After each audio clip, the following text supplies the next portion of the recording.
Amanda Ray with Northwest Arkansas Musicians Connection, and today we are in the hall with the one and only Joe Giles. Okay, well, this is an auspicious start, I can see right now. Don't expect too much from me. What I would like to do, Joe, is to sit and discuss, well, let's pretend that someone watching this has no idea who you are. Oh, and that could be as many people as are watching it. Introduce us to Joe Giles, the entertainer. Okay, hi, my name's Joe, and I've been playing music for longer than I can remember. And you can tell because I'm really old and I could be dying any minute. At any rate, I've been in Northwest Arkansas for quite some time. My contribution today may be a little bit different from some of the other folks. Quite frankly, I'm a country boy. Not necessarily country music, although I used to play that, but I'm from a small town outside here, and the first music experiences that I had were in what we shall say, what's the word I'm looking for? Shitholes. Can I say that? I've been in a few shitholes myself. Oh, okay. And country bars out in the middle of nowhere. I used to go and play at a place called the Midway Club, which was midway between Lincoln and Prairie Grove. And there was a really, what I thought at the time, good country band playing there, Joe Asher and the Fugitives, with whom I played a little bit. And no one watching this will have ever heard of Joe and the Fugitives. But it's kind of a neat little band, and to start with in my music career, that's the sort of places I played.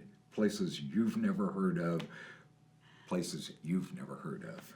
So what was that like getting started into the music scene, if you will? I mean, was that even a term? I don't think so. Not in my life. It wasn't. I started playing was I was 14 or 15. I'd seen the Beatles on TV, and I had raging hormones just like every young teenage boy, and girls were a very important part of my fantasy life. And I also owned a mirror, and I knew what I was going to look like, and I knew that I needed some sort of advantage, so I bought a motorcycle and a set of drums. Nice. And it worked out absolutely horribly for me, and I never became a good musician, but I played in a lot of little bands and played in a lot of those little dive places like that, and it was great fun, and the concept of Dixon Street really didn't sink into me until I was out of college. I went to school down at Arkansas Tech and didn't do a lot of Dixon Street stuff, and by the time I did come to Dixon Street, it was like walking into heaven for me. It was just fabulous down there. And my places were George's and later on the original Jose's when Joe Fennell. Yes. Now, that is one of the things that I would like to talk about. Please do. The original Jose's, which was the big back room back there. 324 ballroom. At one point, for my purposes, it was the big room after the business was the Speakeasy originally. Oh. And the Speakeasy used to show old movies, silent movies. On Dixon Street? Yes. Neat. Yes, it was a bar, restaurant back there, and you'd go back into the room, and they'd have Flash Gordon movies going on, and they were serials. And you had to go, every week to see the Now, did they still movie. have the full bar back there? Like, Yes. wow. Bring that back. It was way cool. And when Joe got it, he started putting in live music. And a lot of bands, well, out-of-town bands, a few local bands played there, but out-of-town bands, that's where the Bel Airs first hit Fayetteville when they were a four-piece band. Wow. The three that are in the band now, well, actually different drummer, but the three, and they had a harp player. And he was the horn section. Ah, And they did a lot of songs, cover tunes that had horn parts in them, and that's what the harp player did. that's amazing. It was pretty neat. And then I don't know if he left, if they cut him loose, as bands do sometimes. But after a while, it was just the three of them, and they remained fabulous. Jose's was the first place that trout fishing in America ever played in Northwest Arkansas. I was there along with about 4 other people, and I believe sometimes I remember things that never happened, Yes. but in my memory, they were a 3-piece electric rock and roll band at the time, and they had a drummer. Wow. And I only saw them with the drummer once, I think, and Ezra played a Roland synthesizer guitar that you could just make any sound with you wanted to. And of course, he's a phenomenal guitar player.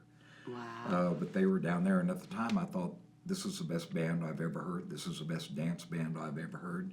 Became great friends with them. As a matter of fact, when I was principal out at Prairie Grove, I had both of Ezra's kids in my school. What a small We've been world. friends forever. That's so neat. Now, Jose's, I mean, myself, I'm pretty sure I played more shows at Jose's than any other venue combined in my tenure of play, and that it really was an absolute staple. I mean, just as much as for me, myself personally, and the people that I know and knew and played with at the time, playing at Jose's was just as important as getting that gig at George's. Oh, yeah. Because Jose's, if you ever were there on any night of the week, Wednesday night was full of karaoke and sorority and fraternity children. And the very next night, I've never seen a club do this, turn over completely to bikers. And there's not a college kid in sight. It's all leather and rock and roll. And it was a completely different mix of people. And they were somehow able to create this environment that was able to sustain and hold that type of entertainment, different nights of the week, different types of entertainment. That back room, Lil Hoojin, I believe, was the first band I ever saw play back there. That was real early in their existence, so I imagine that's exactly true. Yeah, I'm pretty sure. I think Lil Hoojin was one of the favorites for the Bikes, Blues, and Barbecue board when they were having meetings and things at Jose's, which typically was always there. I do remember a lot that Lil Hoojin was asked to play and to kind of provide the entertainment for. I mean, love Lil Hoojin, love Joe Giles and the Homewreckers. You'll get over that. Well, and what I love is the entertainment that I came in, and I mean, again, going back to Jose's, it was one of those places where everybody wanted to go, everybody talked about going, and it wasn't for the tacos. Sorry, Joe, sorry, Doug. It wasn't for the tacos, it was for the entertainment that was there. I think so. When we first started going down there, and for our purposes, it was every Friday afternoon. Every Friday afternoon, we'd go down, and like you say, it was kind of the place where everyone wanted to play.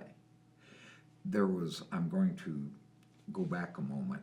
There were a couple of folks from Texas that used to come up on a regular basis, Bill and Bonnie Hearn. And Bonnie played piano and sang, Bill played guitar and sang. That was it, and they were blind. Bonnie was blind, and had the dog, and Bill would trip over the dog every now and then. And Bill was legally blind. He had Coke bottle glasses, that sort of thing, and they always had someone with them to help them load in and do the driving. Well, I would hope. As opposed to having a fiery crash out on the highway someplace. Letting the dog do it. They were, there's never been anything like them coming in. And that's the sort of thing that, to a great degree, Joe always had coming in. How did he find those folks? And this is an era before the internet. There was no social media. We had yellow pages. So how did that word of mouth get to what it was? You know, that's a very good question. And my answer to that is, I have no idea. Uh, he just did. He found them. There was a guy, Texas singer-songwriter named Steve Fromholtz, that used to come in. There were all these guys that were quite eclectic, but they had their niche following.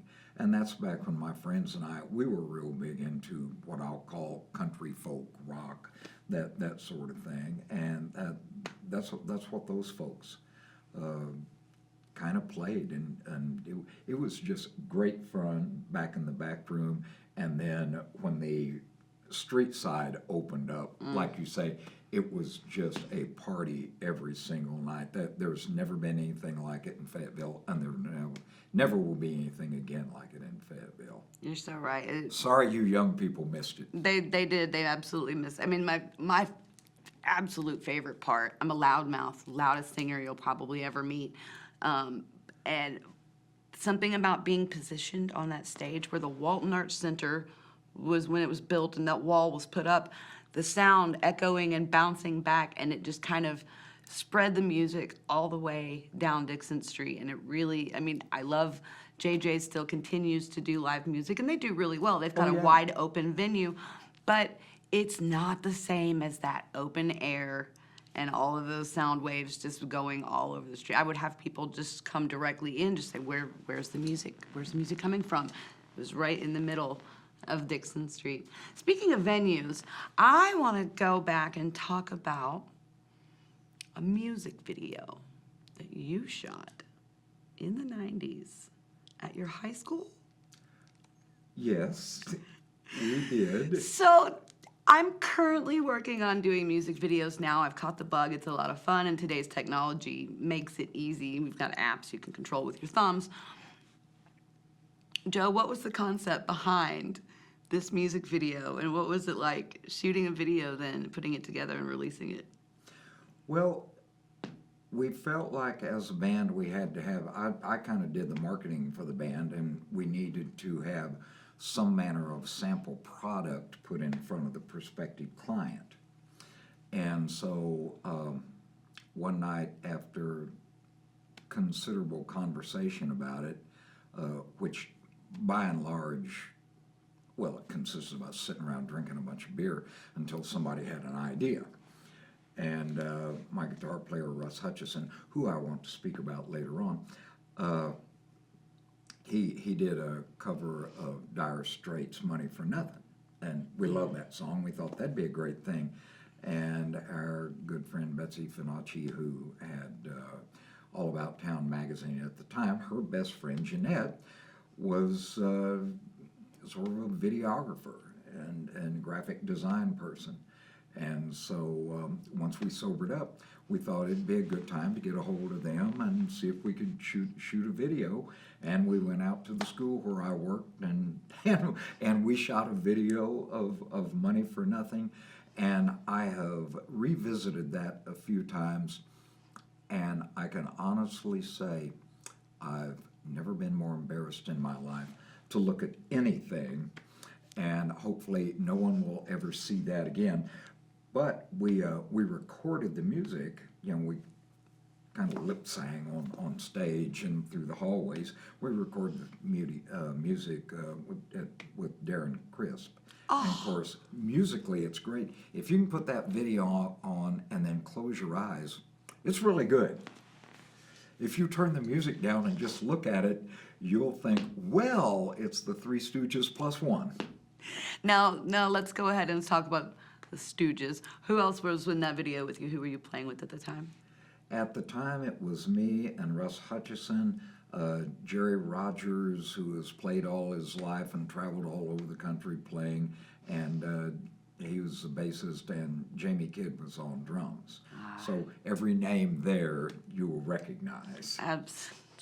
It's one of my favorite things to occasionally pull up, and it's more so for Russ's turtleneck wearing. He was so fashionable. So let's talk a little bit about Russ. I've had the pleasure of being dragged around the stage by Russ Hutchison for a few years, but your history with him goes back to him as a teenager, am I right?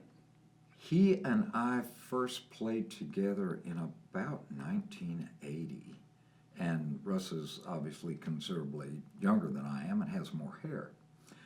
At any rate, he was like a child prodigy, and he came from a musical family, and his sister was part of the Merits, which was a very well thought of gospel group.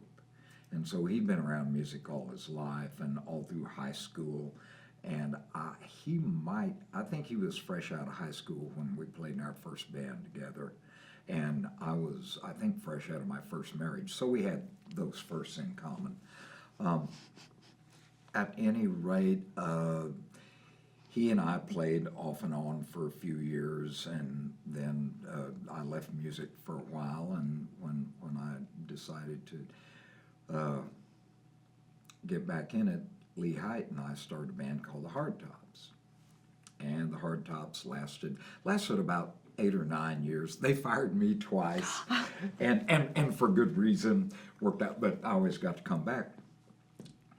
At any rate, after the Hard Tops were over, Russ and I got together with Jerry and Jamie and started Joe Giles and the Home Wreckers, and we played together. Russ and I were together for 20 years. We remain best of friends. The last 3 or 4 years, you would have thought we were mortal enemies on stage. After a while, when you've played with somebody for that long, everything they do gets on your nerves. Yeah. And that's the way it was with me and Russ. And at the time, Mike Nickham, our bass player, thought it would be great for someone like you to follow us around with a camera and see if a fist fight ever broke out. And it never did, but he thought we'd make a great reality show. Like I say, we remained great friends, and then we eventually ended it because it had run its course. Yeah. Quite frankly, bands sometimes run their course and don't realize it. Well, and I think there's something beautiful in acknowledging that. And, you know, there was, again, Joe Giles and the Home Wreckers, you guys played how many shows a year on average? I mean, patio season is 28 weeks. On average, from April to October. We have about 28 weeks. I would wager you played about 4 to 5 nights a week. Once we had hit our stride, and it varied from year to year, but we would probably average between 90 and 125 gigs every year. There was one time, we had 3 gigs in one day. Oh my goodness. That's when we were younger and more resilient and recovered better and could do things like that. There was one year when we were close to 150 gigs, which is 3 a week. Jeez. Now, on top of Joe Giles and the Home Wreckers, and then you retired from being a principal. Yes. You were gigging musician, living the dream. Here comes Bikes, Blues, and Barbecue. Major role to step in, and I never saw you stop moving. Did you ever sleep that time as president of Bikes, Blues, and Barbecue? During the week of Bikes, Blues, and Barbecue, starting on the Monday when we'd start putting things together, every day was a 20-hour day. I could not begin to do that now. And by the end of, it ended on the Sunday afterwards. You know, it officially ends on Saturday, and Sunday is all the cleanup. And sometimes lots of people show up to help, and sometimes they don't. And there were a couple of years that Colson and I were out there midnight Sunday because the parking lots had to be cleaned for Monday morning. Yeah. And there was some barbecue outfit that had went to take their leftover, their waste, as it were, to the dumpster, and the bag broke right at the dumpster. And at about 11 o'clock at night on Sunday, Colson and I are out there with our hands picking up barbecue and tossing it in and being careful not to lick our fingers or anything. In all of that time of being involved with Bikes Blues, you got up close and personal with so many different types of people. There were celebrities, who's some of your favorite musicians during that time? You got to just be on the stage and be close, have access to just about everybody. Yeah. Who sticks out the most in your time with Bikes, Blues, and Barbecue? Favorites? Okay, well, and this is not limited to Bikes, Blues, and Barbecue. My all-time favorite bar band, as it were, are Jimmy and Dave, the Nace Brothers. Yes. And They just played Happy Hour the other night, didn't they? I was there. It was absolutely wonderful, just like old times. And Dave is 70 now. Oh my goodness. I mean, he's not as old as I am, but he's right on up there, and still kicking it, still doing a great job. But I was for many years involved in booking the bands. Yes. So I could suck up to a lot of people that I really admired. And certainly every year I made a point of getting them in there. One of the things that I'm really proud of, Ryan Crown, Yes. the amp guy, the George's guy, and of course he had his band, the Oreo Blue, for years. And when Ryan first came to town, he played with us in the Hard Tops for about a year. Wow. And he was great, and then bigger and better things loomed in the horizon, and he took advantage of that, and I don't blame him at all.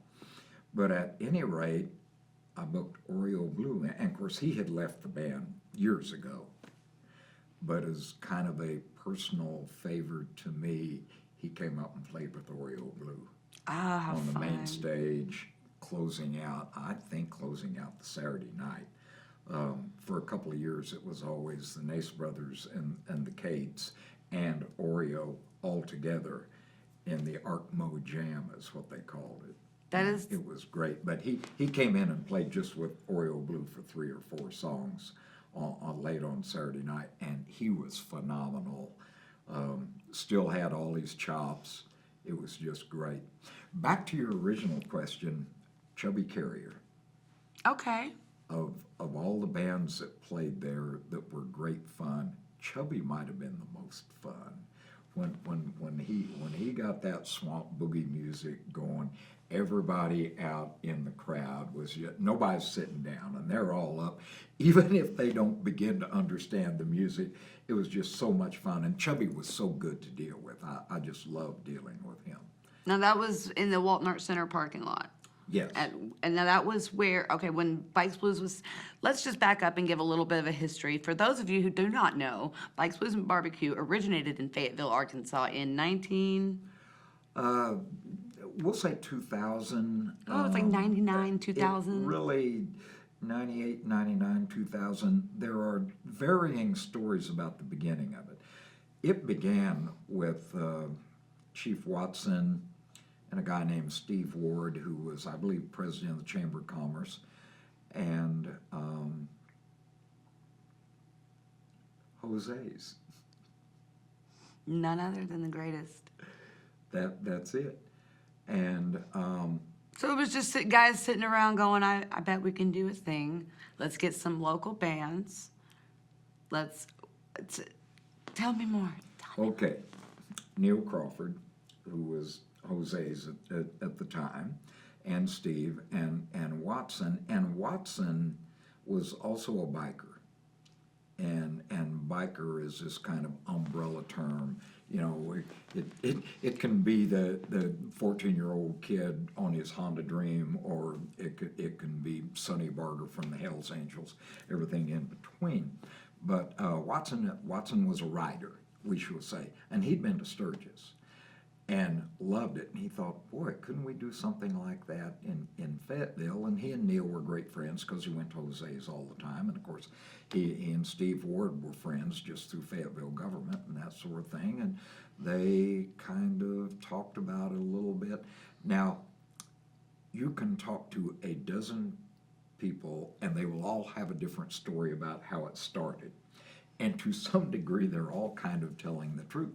At one time, Robert Hatfield had a blues band, and he got together with Neil, and down at Jose's out on the street side, he had the Robert Hatfield Blues Festival, which was his band and a few bikers and a barbecue pit, as it were, a barrel, okay, Yes. with burning wood in it. And that was the Robert Hatfield Blues Festival. And some of us feel like that, yeah, that had a lot to do with the beginning of Bikes, Blues, and Barbecue. But at any rate, Neil and Chief Watson and Steve Ward kind of put this thing together. And the first year, there are varying estimates of participation. We'll say 75 bikes and a smoker and a band or two. And it might have been Robert's band for all I know. I go to lots of places because I was on TV a lot during the rally. And people say, oh, you started Bikes, Blues, and Barbecue. No, I did not. I knew the people who did. But which is not to say that I'm not willing to take credit for it, but no, I had nothing to do with the inception. And I went down for the first few years, and it was great fun. Eventually, my band played, and my good friend Nelson Driver became the executive director.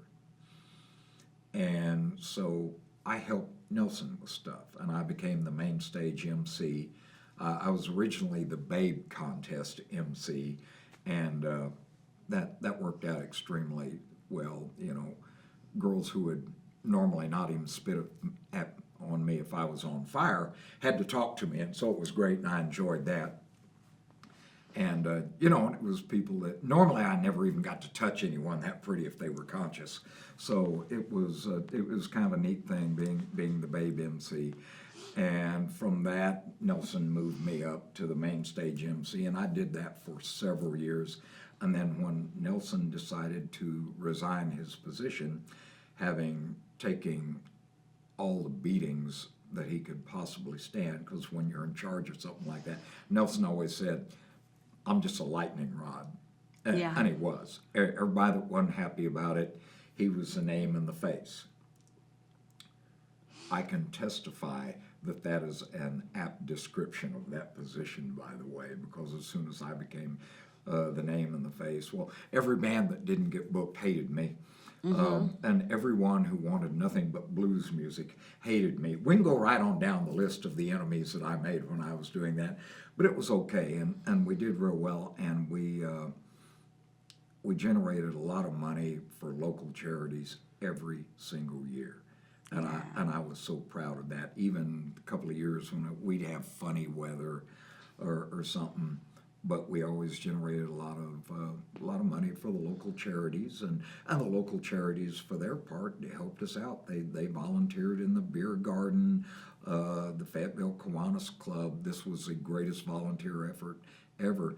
They volunteered every single year to handle the trash. Oh, wow. That's the most essential thing. You can't not have a festival of any size without a cleanup crew. Exactly, and they'd be there until we killed the last dog on Saturday night, gathering up trash bags, and by then just barely walking one foot in front of the other over to the dumpster and into the dumpster. And they did that. And they did that every single year. They did it before I was there. They did it after I was gone. A guy named Danny Spears was a big part of that. And big shout out to Danny. He was one of the parts of Bikes Blues that really helped make it. There were so many great people that there were people who would take a week of their vacation time and come out and volunteer for us. And, you know, there's no money involved or anything. There's certainly no glory involved. They got a T-shirt, and that was worth something. And that became a very, very precious thing to the folks who volunteered. If you didn't happen to have their T-shirt, they were pretty irritated about it. And then I, in the dark of night, had to go find something someplace. But that's kind of Bikes, Blues, and Barbecue. And if you have any more questions, I'll be glad to make up some answer which may or may not be true. Well, I was going to say, the connection there with Bikes, Blues, and Barbecue, it trickles down and around and over into a multitude of things. You mentioned when you first started getting involved, it was to book entertainment. When you and I first met, I was I was still shaking and holding flashcards to remember lyrics on stage. In fact, Russ Hutchison at Bikes, Blues, and Barbecue kicked an entire lyric stand, papers flying, 400 or 500 people just waiting for me to mess up. But I digress. Back to booking the entertainment. in December of 2012 or 13, there was an all call put out by Doug Allen saying he wanted to bring back Fayetteville Spring Fest. There had been a lull, if you will, in the planning and any kind of cohesive community to continue that, and we all showed up. I had gotten to know you through Bikes, Blues, and Barbecue. I did my fair share of volunteering with that and Bikes, Babes, and Bling, and I wanted to be involved. And that's something that, I don't know if it's just Jose's or just Dixon Street or just you guys or just the community or a mixture of everything, but everybody kind of wanted to do their part.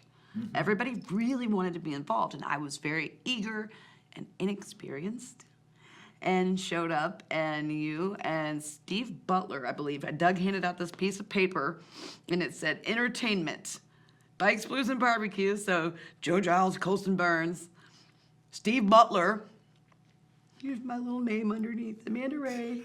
And I'm just like, hi guys, what do you want me to do? What do you want me to do?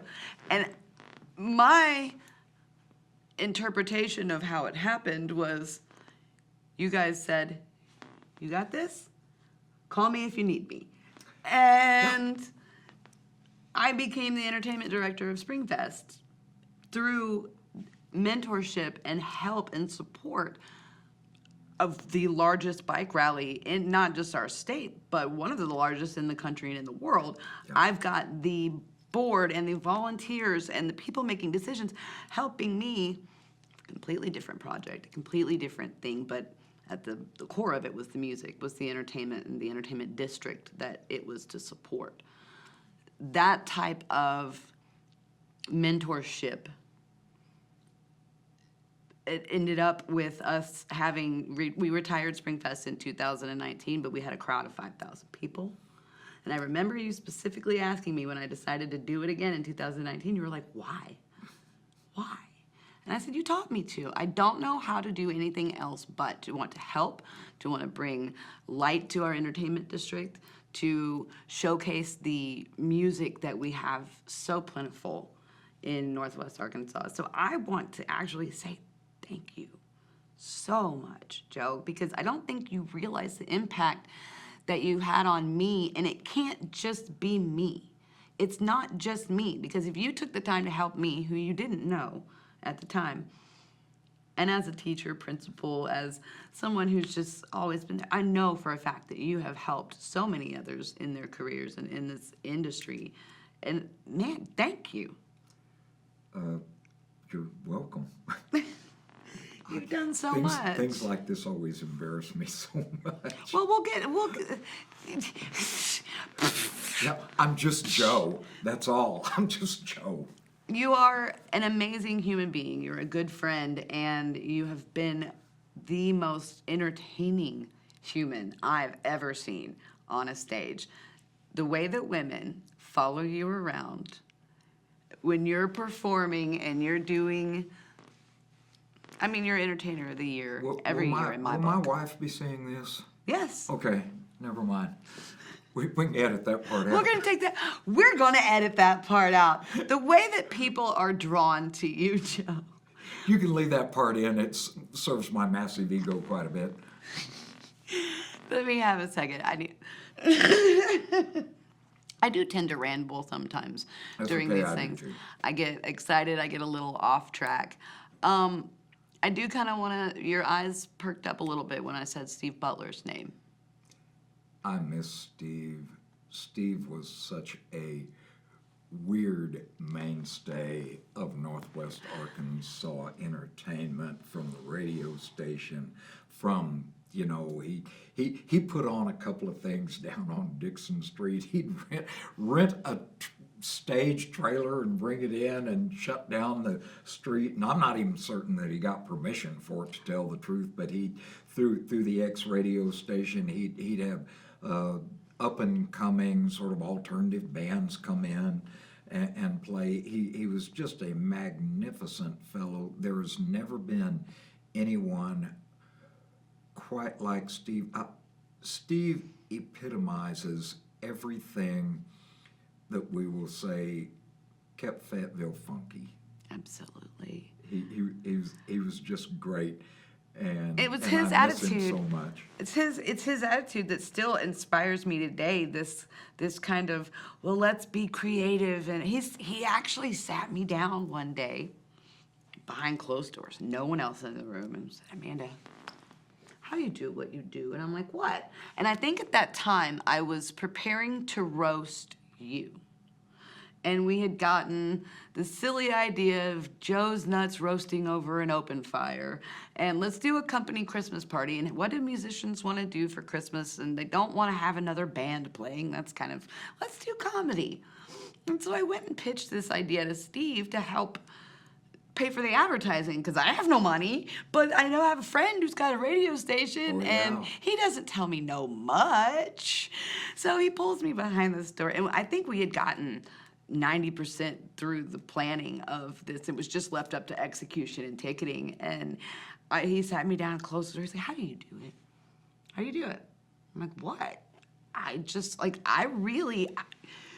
Again, I followed Steve around. I worked for the station for 5 years on and off, and just super fan, always wanting to be involved. And he's like, the creative part of you I see, as part of myself. And he's like, I have a lot of vision and I don't quite have the legs to pull off the legwork. And I see you and you're all legs. And I'm like, well, it's just following through a little bit of the work. And that was one thing that Steve wasn't always the greatest at, was the follow through. Creative, visionary, all day long. And that's some of the best things that I've learned in this business is what not to do from people that did had major things going on all the time. And there were certain details that didn't always get held up, didn't always follow through, and kind of made a mess, like I am doing right now, this entire conversation. But Steve Butler was one of the greatest mentors when it came to what not to do. That's exactly right. And Steve had the attention span of a puppy. And, it's like, idea. What's that? Gotta pee. What's that? That's how his whole life went. And he was as ADD as anyone that I have ever met, but in such a glorious fashion. It was his heart, though. He had the biggest heart. Everything was genuine. He genuinely wanted to do all of these things that he came up with.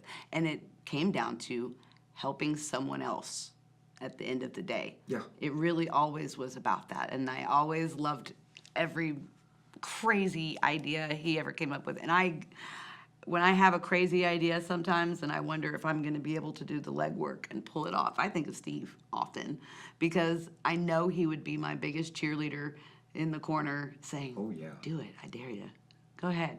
And there's a lot of people around that, well, there's a lot of people that are no longer with us that were also kind of great cheerleaders for Northwest Arkansas entertainment.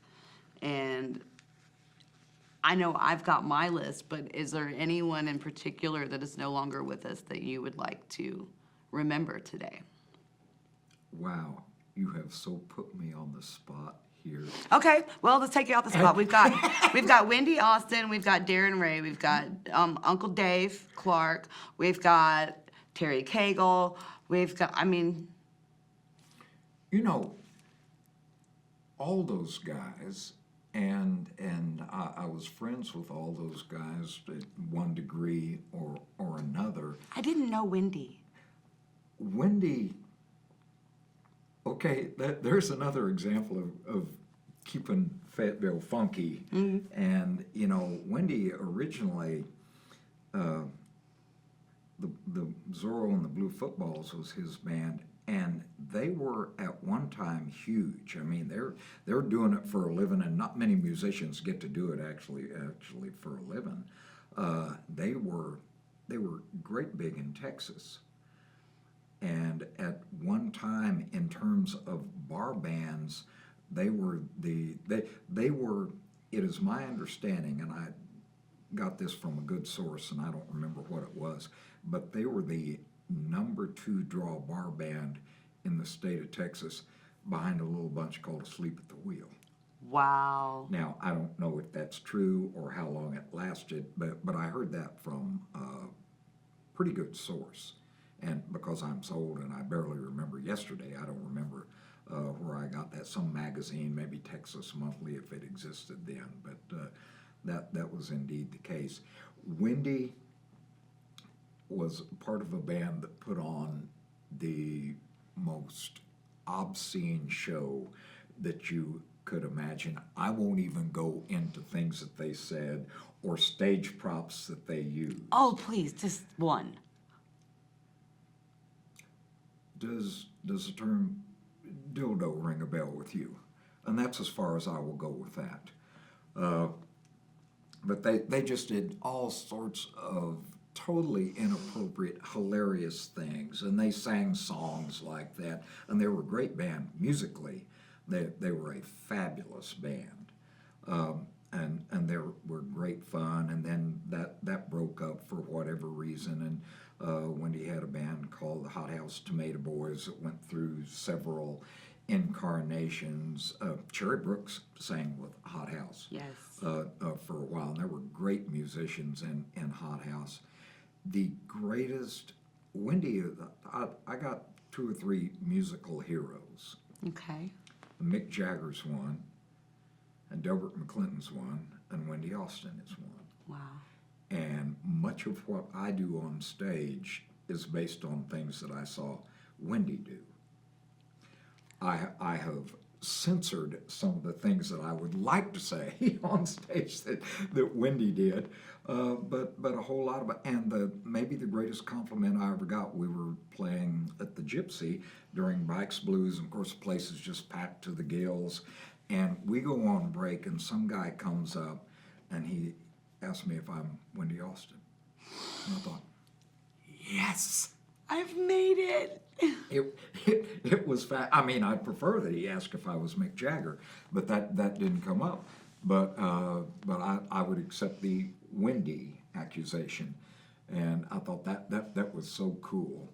And Wow. back then, my show was a little less censored than it is now, so I could understand why he could make that mistake. But that was just fabulous. But yeah, I was not great friends with Wendy. We just kind of knew who each other were. And I don't know that I ever had more than a couple of conversations with him. It's not that we wouldn't have been great friends. We just opportunity did not arise. I was great friends with Darren. I was friends with Terry Cagle. Yes. You know. Darren Ray. Mike. Oh, my God. I know. Did you see the video Perry just did? I haven't gotten a chance to look at it So yet. he I'm not sure I can called- stand to do it. You can. I promise you Okay. can. If I had to, you can. Perry called Darren Crisp. Now, Perry has his own studio. He's Yeah, been producing my music for years.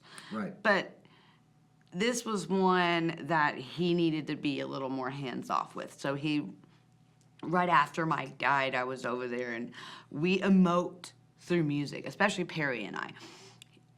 I got divorced and moved in with Perry Auger, and he kind of was my landing pad. He's like my dad. I fell from a broken marriage and broken home into a music-only environment in a place with at the time, 40-something-year-old man and a girl who was crying all the time. And he didn't know what to do with a girl who just cried all the time, so he would... None of us do. So he turned on music, and here comes Mike Hanna. And so fast forward to us processing his death, and I knew there was a song happening, didn't know how soon Perry was going to want to share it with the world. He's kind of a private guy. And he shared that he called Darren, and they went in and did, Kevin Bonner did the drums. I'm not sure the guy who did the bass. So sorry, Perry. But Perry did guitar, and he did the little drum solo part. And he found old movies, home movies of Mike speaking, and like just random voice waves of him and laid that into the audio. And then he called like 20 of us into the studio at Darren's, and we stood like a church choir with the microphones, and there's just a chorus part that we all sang together, and then he loops video of Mike, and hold on for a second, I need a minute. It's emotional. It's one of those, like, that's my family, and I consider people like you part of my family. That anytime anything traumatic has happened in my life, the only cure and the only thing that's ever made me feel better has been music. And it's not just throwing on a set of headphones.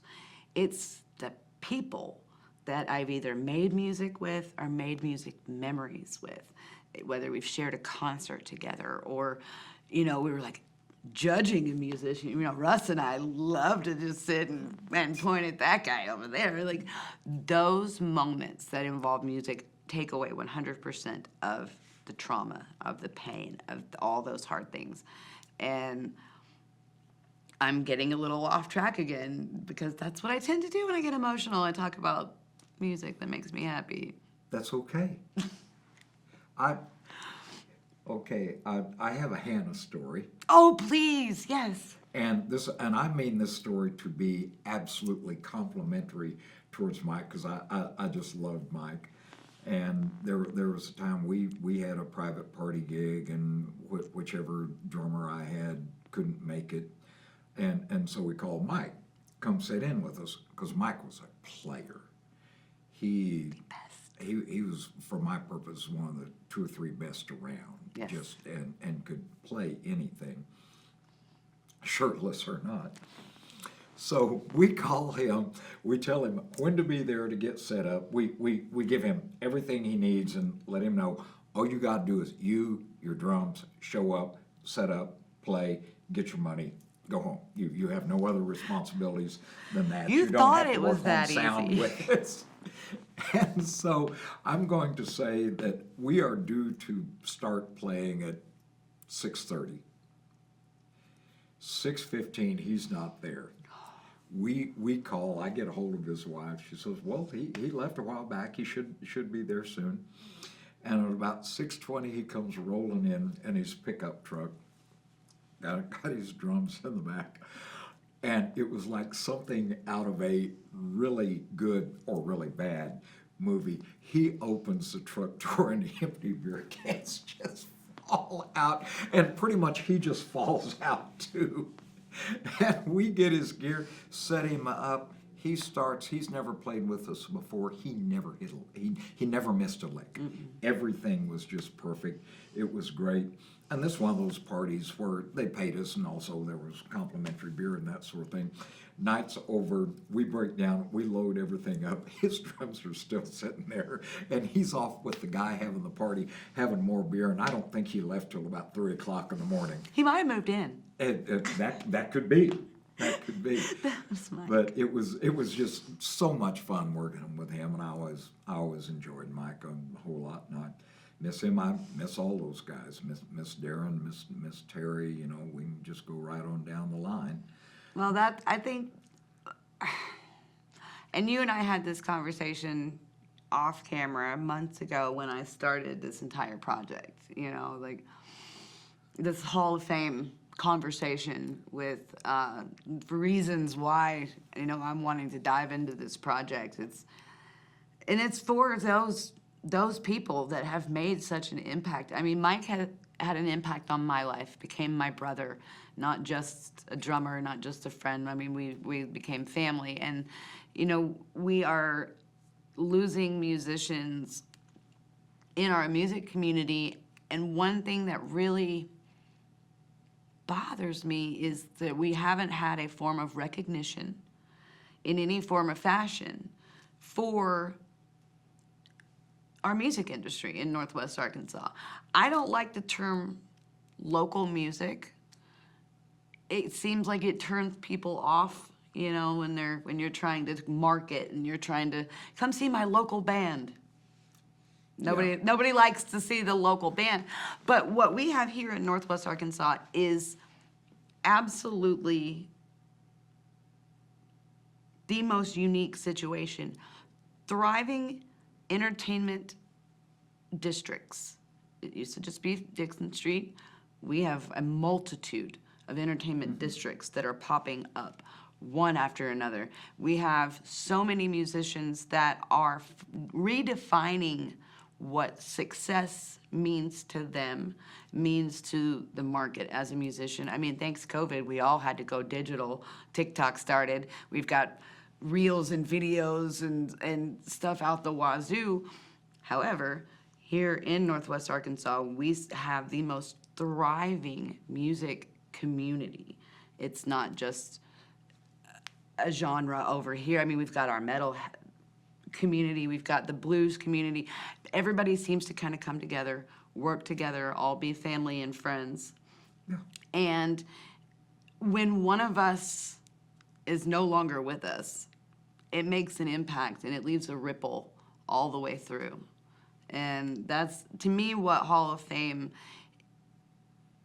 is going to be, will be, is built to be, is to honor every one of those musicians who had any kind of impact on the community. Those that are no longer with us, I hope to put them in to showcase and to share those. But I also want to continue capturing the music that we have currently, the people that are still with us, that are still thriving, that are still setting the bar for what success is. And I'm going to go ahead and ask you the same question that I've asked every interview I've had so far. There's no wrong answer. And it can be redefined minute to minute, honestly. But what is success to you, Joe? In terms of a music career, what does success feel like? You know, for my purposes, it's simply getting to play and having an audience, having folks out there at the tables and chairs, not an empty room. That in my life is failure. When you have you get to be on stage and there's nobody there, that's failure. You get to play and you got a room full of people and they're having a good time. Success is when you make people happy. I would wager And if that they're you're not there, real, they can't be happy. you're really successful then, because I've been to almost all, I haven't been to the Elks Lodge ones, but I've been to almost all of your shows recently. I can't get to the stage. I can't even reach you without everyone just being in the way, dancing, smiling, hugging, reuniting. It is the most fun you can have at any venue. But Georgia seems to do you right with those happy hour spots, and if that's what success is, then you are wildly successful, my friend. Well, I appreciate that greatly. I would like to iterate that I have no discernible talent. I have always surrounded myself with extremely talented people. We will go back to the beginning of the Hard Tops, and I mentioned Lee Height. Yes. And Lee, of course, passed away several years ago. And no conversation about music in Northwest Arkansas would be complete without mentioning Lee. Besides being a great musician, of course, he worked at Sigler Music. He had his own music store, the Musicians Pro Shop. And any musicians of a certain age will tell you they depended upon Lee for advice, for equipment. He was the go-to guy. If you were a working professional musician, that's where you went. You went to Lee Height. It didn't matter which start. You didn't go to Sigler. You went to see Lee. Yeah. You didn't go to the Pro Shop. You went to see Lee. And that's what we'd be having music conversation. Well, I'm thinking about getting a new amp. I think I'll go see Lee. Yeah. Didn't talk about this. So that, to hark back to one of your earlier questions, Lee'd be the guy I miss. And we reformed the Hard Tops, and they haven't fired me again yet. So who's the Hard Tops now? Oh, okay. I was just about to get that. We kind of did that to honor Lee, to memorialize him, and it's me and Steve Strosters was original member, bass player, great singer, great guy. The next one that came along, he was not quite an original, but he began with us on the second gig we had. Daryl Henschel, Yes. keyboard player, and just interesting, quirky guy all the way He's so around. fun. Great keyboard player. Lauren Bailey plays with us. Great singer, great guitar player. Everybody there was great but me. And then towards the end of the original Hard Tops, Harvey Eubanks, who had been in bands all his life. Harvey's just a pro, and he played forever. And so he plays with us now. And that is the current lineup of the Hard And that's Tops. your drummer. And he sings. He's the drummer, and he sings. He is Mr. Motown. He's phenomenal. I really, really enjoy watching everyone take their turns and do different parts in the band. I really, really enjoy that. Now, Daryl. Daryl is just amazing. Daryl is the only member of the band who is not a lead singer. To my knowledge, doesn't care to sing, doesn't matter to him, but what a keyboardist he is. Amazing keyboard player. And, little known fact, one of the best piano tuners that you can find. Yeah. He's employed by the Walton Arts Center to tune their very expensive, beautiful grand pianos for when professionals come in from all over the world. And Daryl's the guy that makes them sound good. Daryl keeps a list of national and worldwide stars for whom he has tuned their pianos, and it's an impressive thing. We also, we might be the only band around now that is doing this. We have a professional sound man as part of the band, Dave Nelson, and he is Dave. part of the band. Yes, he is. And He was part of my band. he's great. I think he negotiated that contract quite well. I mean, he's like, I'm part of the family, or I'm not here. Yeah, that's how Dave is, and he is just phenomenally good. Yes, he is. He cares about like that. Oh, that was my favorite thing. Jose's. He was cut in as an equal member of the band. We all went from making $65 each to 50, so that we could have Dave. But it was none of us wanted. Like I remember, like I was dragging my own PAs. I had to borrow one from Randall Shreve one day. I didn't know how to plug it in. I had no idea what I was doing. There was a stage and there was a crowd of people waiting, and there's Dave. He's like, I've got a sound system. Please, please, please, please, please. It was like Christmas. He bought, this was before, I don't know if he's got in-ear monitors now, the in-ear things, but, and I remember Tracy getting so mad at how much, she's his accountant.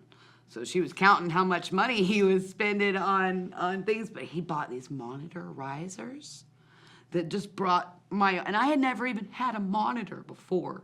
I thought it was Christmas and Dave was Santa Claus. I love Dave Nelson. What other sound companies? That's also Hall of Fame. You've mentioned Darren Crisp that you've worked with. You've mentioned Dave Nelson. Anybody else you want to throw in there? Probably so, and it's not, there have been a lot of recording studios that popped up and then went away. For a while, there were a whole lot of guys that, it's like every girl of a certain age, when they saw that Jennifer Lopez movie, The Wedding Planner, decided they wanted to be wedding planners. Oh, yes. Because it looked like so much fun. There was a time when a certain number of musicians or wannabe musicians decided, I want to have a recording studio, and they just popped up everywhere, and they mostly went away, sometimes for good reasons, sometimes it just didn't work out. I will say this. In terms of sound techs, whether it's in the studio or live on stage, there are a few around that need to be recognized. Bucci needs to be recognized.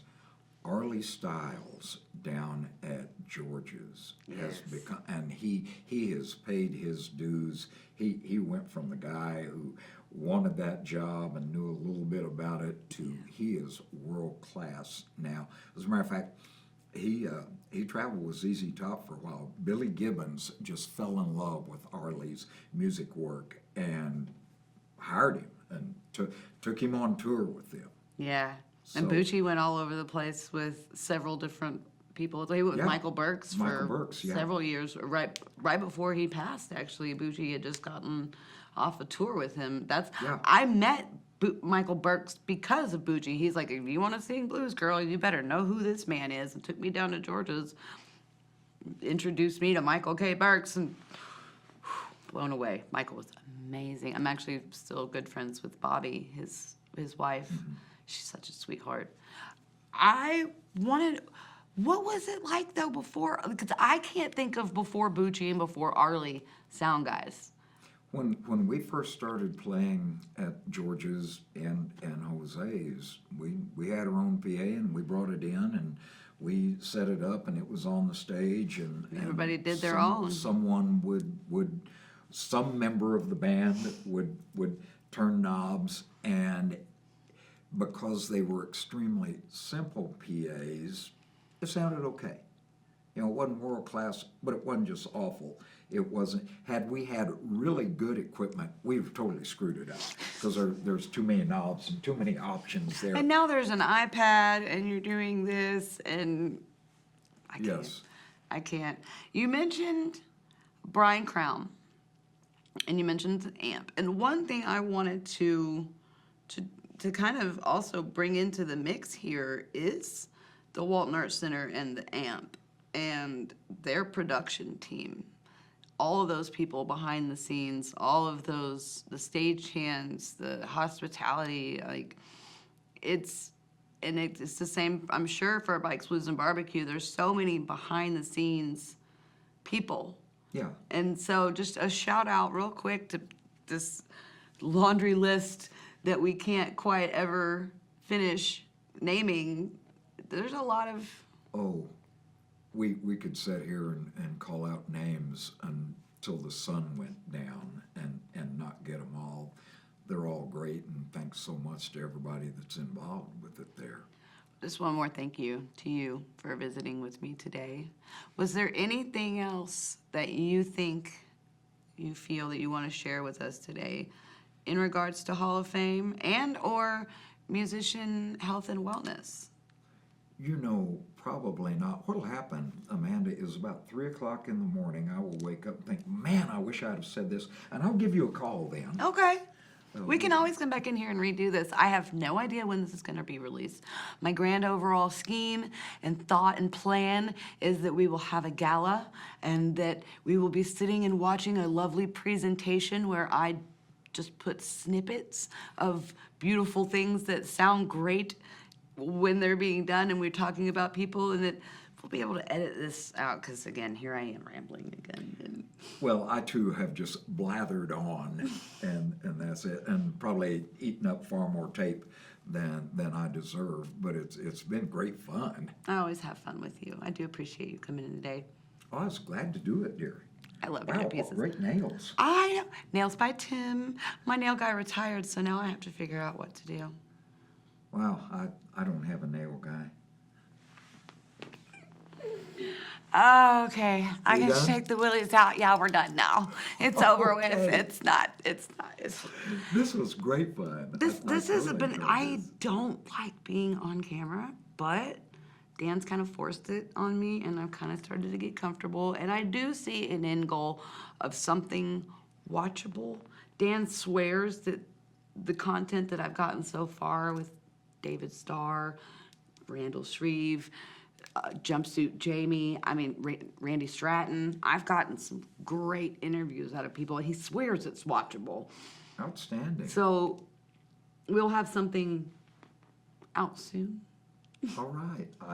I can't wait to see it. I haven't seen Randy Stratton in years. He is so much fun. I fell in love. Russ, we were on the phone, and you know how it is. All right, I gotta go. You know, but he was about to tell me something about Randy, and I got nervous because I'm like, well, I don't know him, and I'm about to have an interview, and well, of course, I always trust Russ's jaded opinion on everything. Well, good luck with that. So I didn't call him back to ask, you know, what should I be prepared for? And I just kind of let it happen, and I fell in love with Randy Stratton. He's so much fun. He is, and he's a really nice guy. And the great thing for an interviewer with Randy is ask a question and then just sit back and relax for a while, because you're not going to have to say a word for 20 minutes. Not at all. He asked me, he said, is it okay if I name drop? Oh, I yeah. said, baby, all day. Tell me, I'm gonna sit here and I'm just gonna let you go, and you tell me everything you want to. He was wonderful, and I want to have him actually come back. And again, we're trying to piece this timeline together from the beginning of creation, which, as far back as I can tell right now, is the Rockwood Club, For our purposes, I think it is.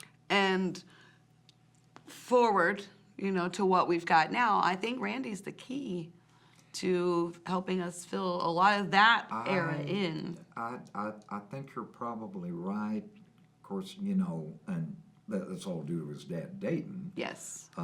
Rockwood and Rink, and you were not old enough to have gone to the Rink, but that was the place. That was the Saturday night place that everyone went. That whole parking lot was packed to the gills, and he'd have parking attendants out there. Wow. An army of them. And when you went inside, and he didn't sell any alcohol. You brought your own. You couldn't bring like beer bottles or anything like that, but you could bring whiskey bottles. And what you did was, earlier in the week, and it was always a great band, it didn't matter who was there. But early in the week, you'd call and reserve a table. And they had all these cafeteria tables with just folding cafeteria chairs, and on top of each table, there'd be a chair with a sign on it, Giles Party of 8. Yeah. And you go, and nobody went stag. You brought a date. Everybody. I mean, that was just it. You and your date came, and when you walked in, he had all these bouncers, essentially, but they all wore suits. Nice. And they all were wonderfully professional. It was like big time atmosphere there in terms of being professional. So that was setting a by standard. setups. Yes. Yeah. Well, okay, so now I have, and here we go back into things again, but I have a question. So, again, in this modern day and age, musicians, the bands, local, regional, whatever, have this large amount of pressure to promote their show. Mm-hmm. That's just become the way of the world. Yeah. Where's your poster? Where's your street team? Where's your social media? Your LinkedIn?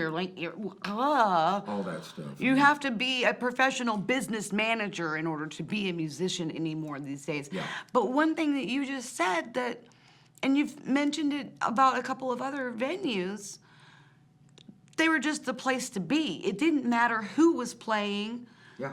At all. You knew you could go there and guaranteed entertainment. You were going to be happy with what you left with.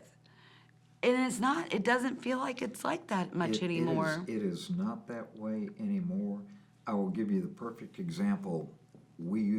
George's used to have the same band. They would book a band for that weekend. That band would play Thursday night, Friday happy hour, Friday night, Saturday night. Wow. So you'd play there 4 times. We never even looked to see who would be playing. We went down because we knew they would be good and that we would like the kind of music that they did and how good they were. Didn't matter who it was. You could guarantee that it was always good. That's the way the Rink was. And the Library Club, around. all those. There's the Swinging Door. How many? I'm trying to name all of them. There was Library Club, Dave and Buster's, Swinging Door, Dave's on Dixon, Jose's. Okay, go back. Dave and Buster's, I think you said something you didn't mean to. No, Dave's on Dixon. Dave's on Dixon. You said Dave and Buster's Did first. I say Dave and Buster's? Yeah. Yes, I was right. That's exactly where the entertainment comes from. And that band Busted Dave's. That's a venue I'm opening. Oh, listen, that band down at Chuck E. Cheese, man, those guys were fabulous. Blooper reel. I love that. I love you, Joe. I'm gonna get us out of here. We could just go for days and days, but we have to. If we had beer, we could. That's you. I need a blunt. I'm a weed smoker these days. Okay. Well, it's medicinal. I mean, it is, and the alcohol was not for me. Oh. You know I'm sober. completely. Yeah, yes, I know Complete, like that. no more booze. I cannot tell you how proud I am. But I can still hang out around the drinkers. It's just kind of like at 10 o'clock, we turn back into a pumpkin. And I go home and I watch Netflix and I light a hooter and I sit there and I hope everyone has a nice, safe drive home. Got you covered. You know, if I'm not playing, I almost never get out anymore. I went Friday to see Dave and Jimmy down at George's, and every now and then somebody would pop up, but it obviously. It's over well, I by used to live 8. on Dixon Street, literally. You know, I did. lived right behind Yeah. Collier Drug, and every night of the world. But even before that, we were out there every night of the world. It's just what we did. And apparently, when you reach the ripe old age of 72, that no longer takes the precedence that it used to. No, it's a little harder to get up in the mornings. It is. Do the coffee and donut things. That's it. Okay. Thanks, we Joe. done? Yeah, we're done. I appreciate you.